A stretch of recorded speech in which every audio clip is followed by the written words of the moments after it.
evening and welcome to SoCal Prep Report. My name's Randy Rosenbaum.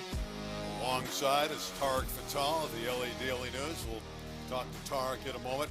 A lot of football to cover. We're going to talk about Norco football. They were involved in an incredible game over a Valley Murrieta team out in that area, and it was an unbelievable win for Norco, 77-76. We'll get to that game and the guys from Norco in a moment. We're going to talk a little Dorsey football as well. But we're going to start with basketball, where there was a press conference last night at Sierra Canyon, and there was hopes that Bronnie James was going to chat for the first time to the media. Tarek, you were in Chatsworth last night. Bronnie did not speak to the media. The word that comes to mind is ambiguous, because everyone was so excited for Bronnie James to finally address the media, field some questions. We haven't been able to talk to him throughout his high school career. I've only been able to observe. I've been out of state with this team. I've traveled with this team and gotten to know him, but nothing on the record. And so they have their media day every year. We thought Bronnie James was finally going to speak, and Andre Chevalier had to climb up there and go, hey, Bronnie's not speaking today. And so a lot of media members were really upset about that. And here's a picture. I mean, Bronnie was there doing photos, doing his media day things, with his brother Bryce on the left there. And really just a shame that he didn't get to talk to us, and we didn't get to know Bronnie a little bit better. Why did you think he was going to speak? Why was the media there and believe that he was going to talk? Yeah, it's a great question. So, CBS was there, Spectrum was there, all these media entities were there, LA Times, myself, Daily News, and we were all told he was going to speak. And when we came in, kind of the media docket for the day had his name on it at the bottom. Bronnie James was set to speak. So, yeah, we were more than expecting. We were sure he was going to speak, and then something went haywire in that hour, and it felt like an impromptu thing. We're not exactly sure why. We asked why. We weren't told why, but yeah, he did not speak, and so the saga continues. We don't know when he's going to speak or he's going to address the media, and he's a senior leader, so this is something where on a bad night or a good night, you're going to want to talk to Bronnie James, a senior point guard for the team, and so we're not sure that's going to happen this year. We'll wait to find out. Yeah, and a lot of people did think he was going to speak. We thought he was going to speak. Tarek thought he might even have a solo interview with Bronnie James. But there was a poor feeling there when he didn't speak, right? It was kind of like a major letdown. Oh, for sure. Disappointment is the word. Again, like I said, ambiguous, kind of like, wait a minute, what's going on? And then, yeah, just so disappointing to know that this was kind of a good moment for him, because in previous years he has not been the best player on his team or an intricate piece. There's been so many other great players, and that kind of makes sense. But now that he is a leader on this team, you'd want to hear from him. Hey, man, how are you going to be a leader? What's it like, to play in front of 14,000 people in an NBA arena? And we didn't get a chance to ask him those questions, so hopefully later this season. Well, maybe down the road we will hear from Bronnie. If he does, we'll talk to him about being on SoCal Prep Report. Anyway, let's talk a little football. Obviously, the big game last week, this side of Norco, was the Mater Dei win over St John Bosco, the two top-ranked teams in the country. Mater Dei does it again. They just never seem to lose. I thought they would not win this game, but they did in a defensive slugfest, 17-7. Elijah Brown, the quarterback of Mater Dei, is now 24-0, but it's the defense of Mater Dei that was so tough in this one. I think so many people thought St. John Bosco's talent would win out, and I've been saying it, and Randy, you've been around high school football and high school sports long enough. You kind of know you really can't pick against a team until someone knocks them off, right? So I felt Mater Dei, they're the big dog, they're the top dog, they're the defending champs, and they proved why with the nice win over St. John Bosco, but I think they'll play again later this year. Yeah, a lot of people believe, and it figures that they'll end up in the CIF Southern Section Championship game. All right, the game that I thought was the game of the week is this one. Oh, for in sure. overtime, Norco over Murrieta Valley, 77-76. You think, okay, if they play 4 or 5 overtimes, it gets to 77-76. There was only one overtime. This game was tied at 69, and we're going to talk to Chuck Chastain, the head coach, and his fine receiver, Grant Gray, in a moment. Grant had 4 touchdowns in the game.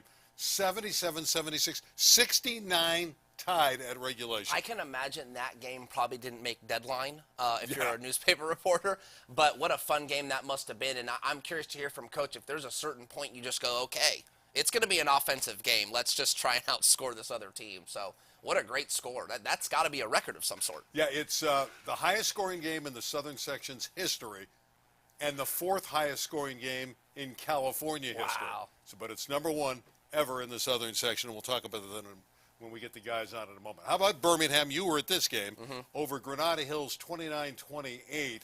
Birmingham asserting himself as the West Valley League team to beat, but it wasn't easy, and they trailed in this game. Correct. It was 14-0 real quick, and Birmingham comes back and wins by a point, and I think that was Granada's only chance to maybe get into the open division by knocking off Birmingham. It's not going to happen. I see Granada being like a 1 or a 2 seed in Division 1, and I see Birmingham being another open division contender.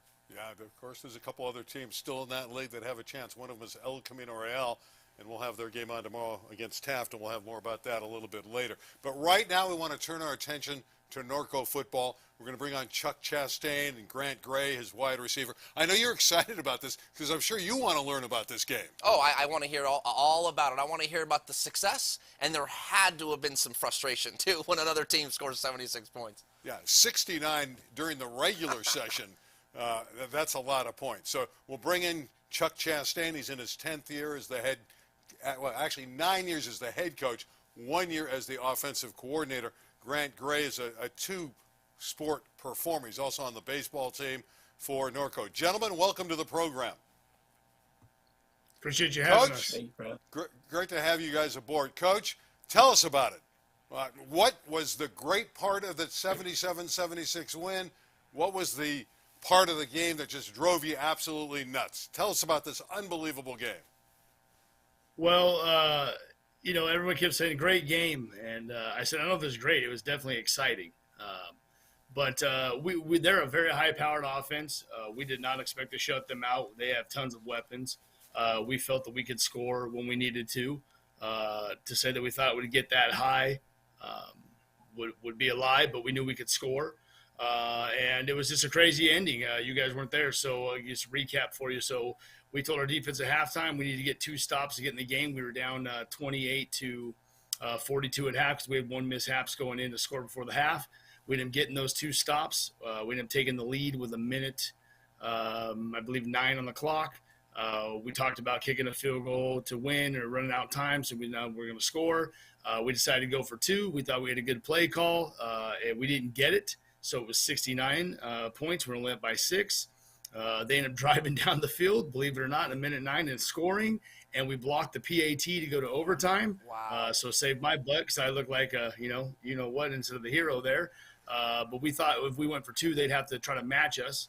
So we go to overtime. They go down and score.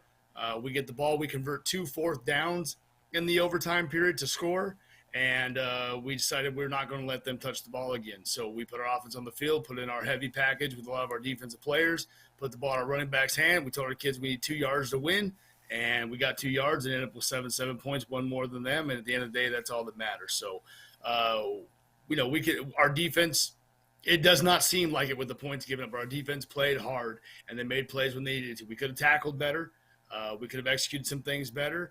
But, that's an explosive offense. The running joke is, I don't know how much you know about Merida Valley, but they have a receiver named Tiger Bachmeyer who is going to Stanford. Him and Grant are phenomenal. And I believe the score was 28-28, and neither one of them had touched the ball on offense yet. Wow. So let's get Grant in here. I want to get his impression of the game. Grant, you had the 4 touchdowns. What was it like to play in a crazy game like that? Yeah, definitely exciting. Like Coach Chastain said, like me or Tiger didn't touch the ball till our 4th or 5th drive. So it was kind of both of our offenses just going back and forth, kind of just using us as decoys basically. But it was kind of just one after another, coming back to the sidelines and just watching them go right back down the field, and then us having to go right back on. It was a great game. Grant, talk a little bit about maybe like what the conversation with the defense was like. Hey guys, get us to stop. Now it sounds like Coach said there was 2 big stops that helped you get into the game, but as the score kept running up, I'm curious to know what the conversations was with maybe another team captain on the defensive side or a buddy. What were you guys telling each other trying to win that game? Yeah, just like Chastain said, the defense was playing really hard. Actually, they got them to a couple 4 downs that we knew that we were close to having them turn the ball over. So whenever they converted those 4 downs and the defense came back off the field, I told them, look, you guys are close, and we just need one of those to go our way. And we ended up getting, I think, two fumbles or maybe a fumble and a pick in that second half to let us back into the game. Coach, what was the media frenzy around that game like after you won a game like that, which was so historical, 77-76? Were the hounds around the campus trying to interview you all week talking about that game like we are on this show? This is actually our third live interview of the week. We had no clue that we had broken any scoring record. We knew coming into the game we were going to have to outscore them. It was going to be offensive a game. But yeah, actually we did. This is the fourth one. I take that back. It's three live, one on the phone. This is the fourth one. So everybody is excited. There's a lot of buzz about it. But the reality for us is, it's a league competition. It's a great opponent. The odd thing is, here we played them. We had the mishaps. We turned the ball over. They went down and scored and went for two to win the game and didn't get it. This year we get the turnover. We go down and score, go for two, and get it. And so 2 years in a row against a phenomenal opponent, great staff, well coached, good kids.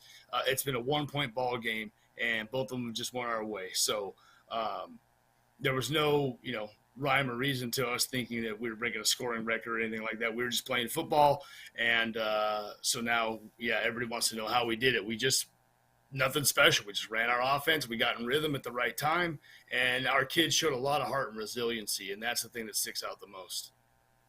Coach, obviously with a win like that, teams flying high, confidence, but what is your approach, if one at all, to kind of settle these guys down and realize, okay, hold on now, great game last week, but that's in the past now. How do you focus on what's coming up next and keep everybody even keel, if that's even possible after a game like that? Yeah, well, everybody outside of us has continued to talk about last Friday.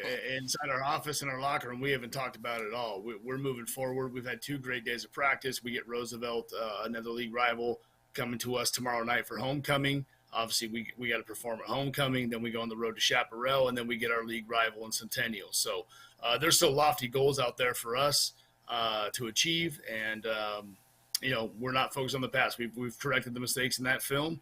We've done our film set. We're moving forward. So not a lot of talk on our end about that game. So we're just trying to get better every day and continue to move forward. So I feel good about how we practice, and the hype has been outside our locker. Our kids, without sounding cocky, expect to perform that way. Our goal in offense is obviously any offense is never be stopped.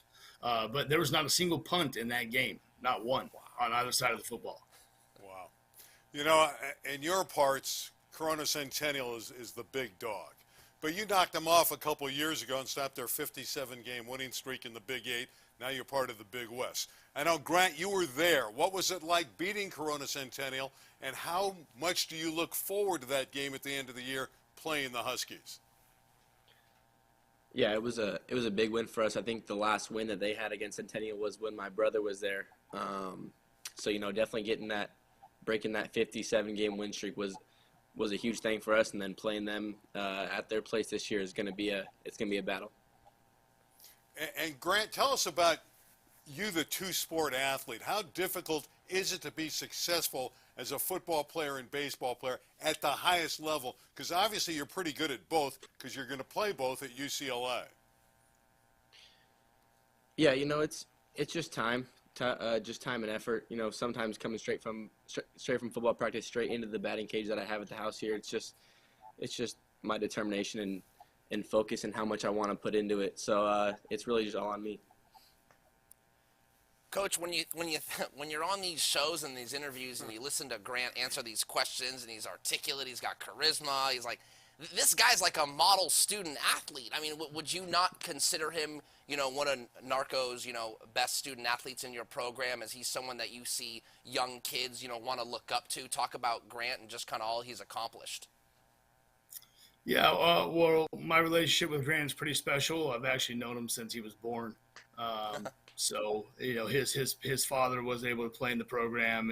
His family's very oriented into, all Norco graduates, et cetera. They're still in the community. So he's been special since he was a little kid, but he does a great job of embracing the legacy. We got Travis Dye at USC, and we got a Pat Harlow 20 years ago at USC. We got Troy Dye in the NFL, and these guys all give back and have kind of set the the tone of what the alumni should do, and he's just the next piece of the puzzle there. He's a great job. I mean, the young kids in our community look up to him. They love him. He's a great job of being available to them and making himself present. He's a great job in the classroom. And, you don't come to our school and start in both sports as a freshman and contribute in CIF playoff games on either end without having a determination and a work ethic and a resolve that, most kids would rather be playing video games or something. Grant's not that kid. He's going to put in the work. He's going to get in the weight room. He said we know he does batting and so on after practice. When he's in baseball season, he's coming to our practice at least to be there visually and learn and teach the young kids. And so he's just the next great player in Norco High history. He actually, I believe last week broke all 3 records. Will be the leading receiver in school history for touchdowns, yards, and receptions.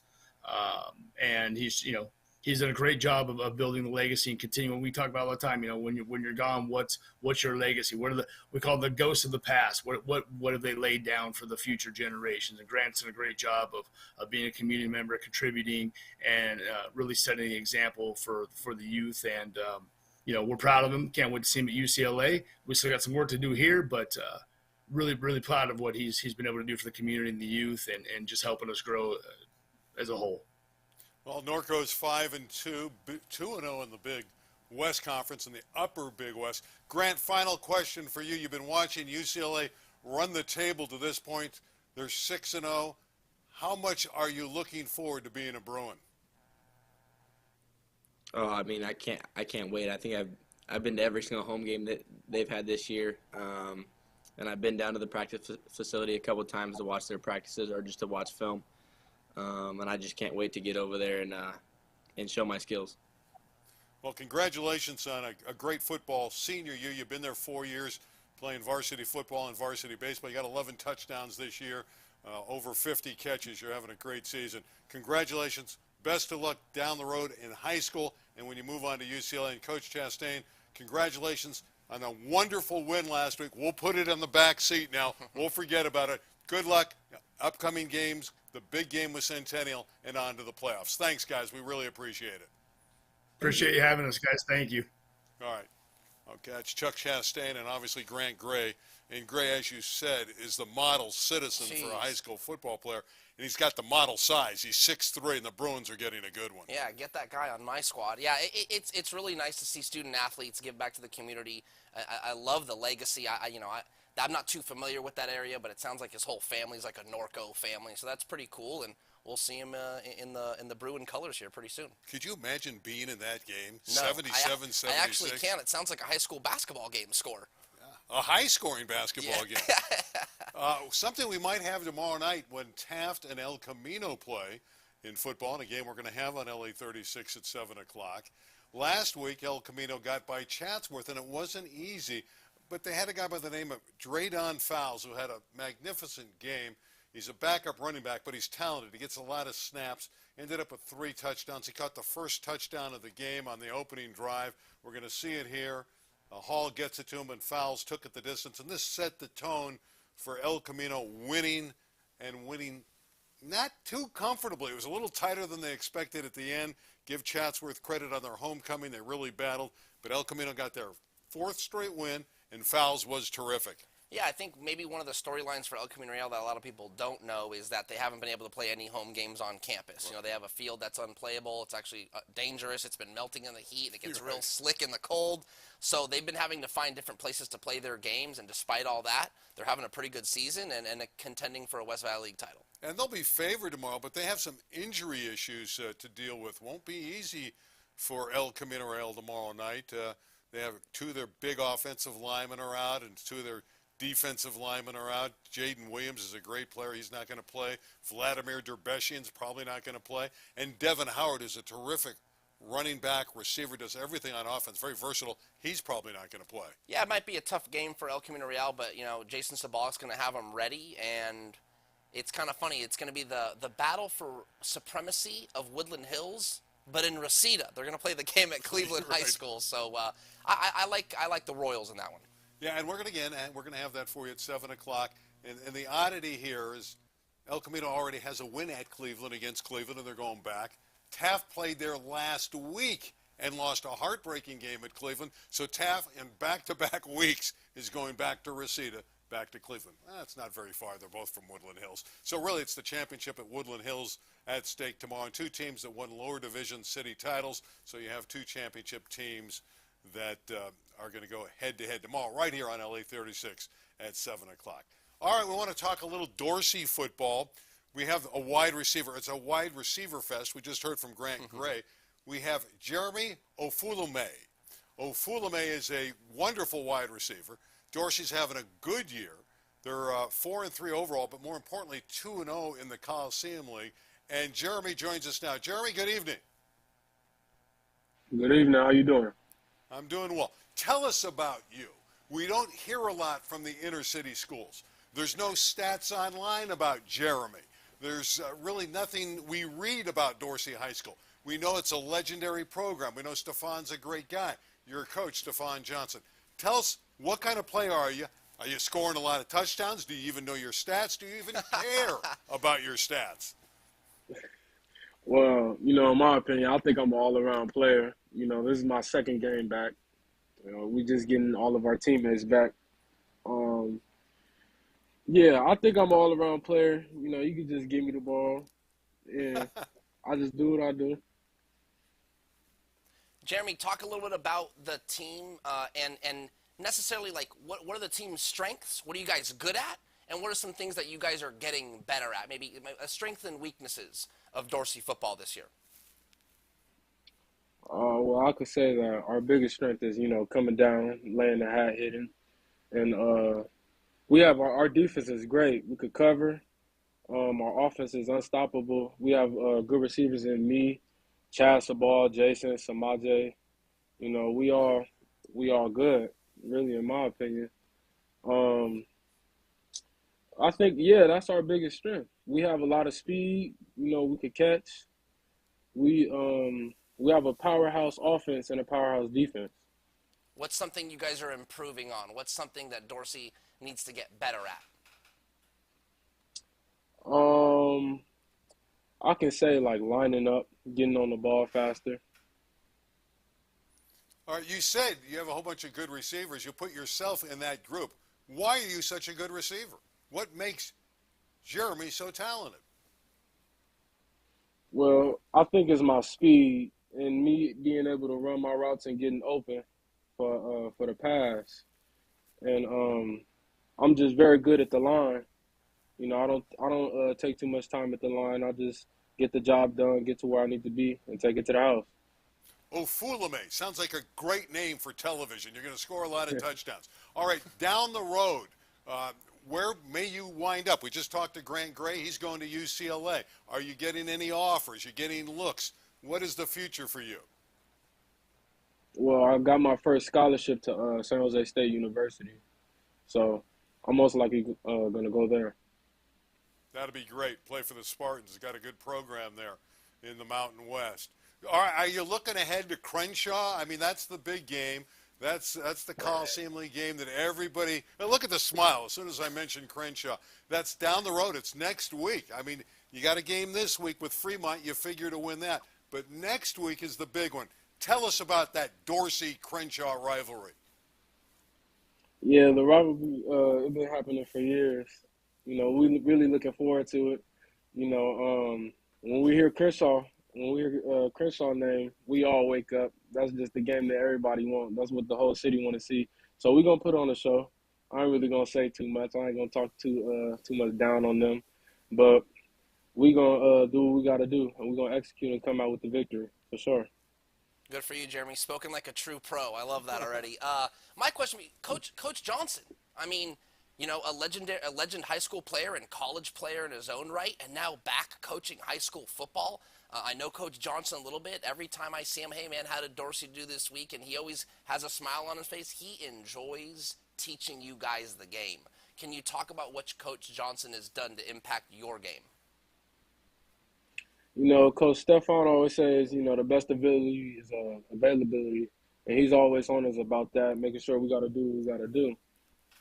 Make sure our, mental is straight. And he's just one of the best coaches I've ever had. he's just always providing like everything for us. He making sure that we straight, he on and off the field.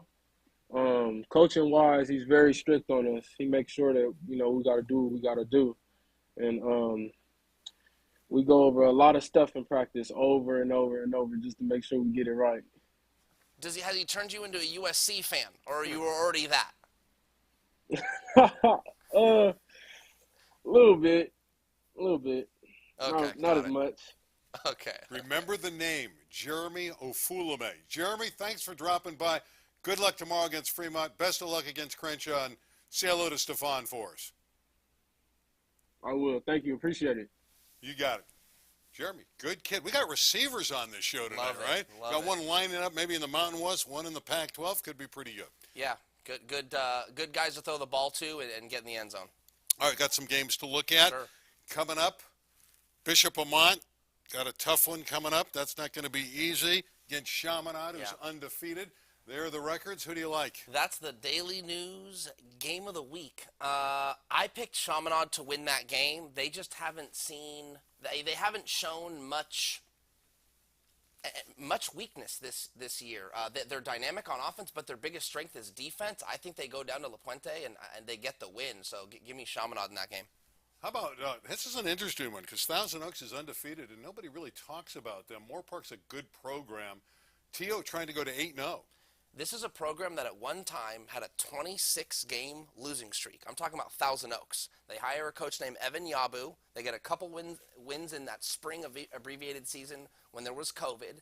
And since then, they've just been on an upward trajectory. Look at them, 7-0. If they win this game at home against Moore Park, they will clinch at least a share of that Canyon League title. So the story there is a huge turnaround in just a couple years. The Lancers are a really, really good football team.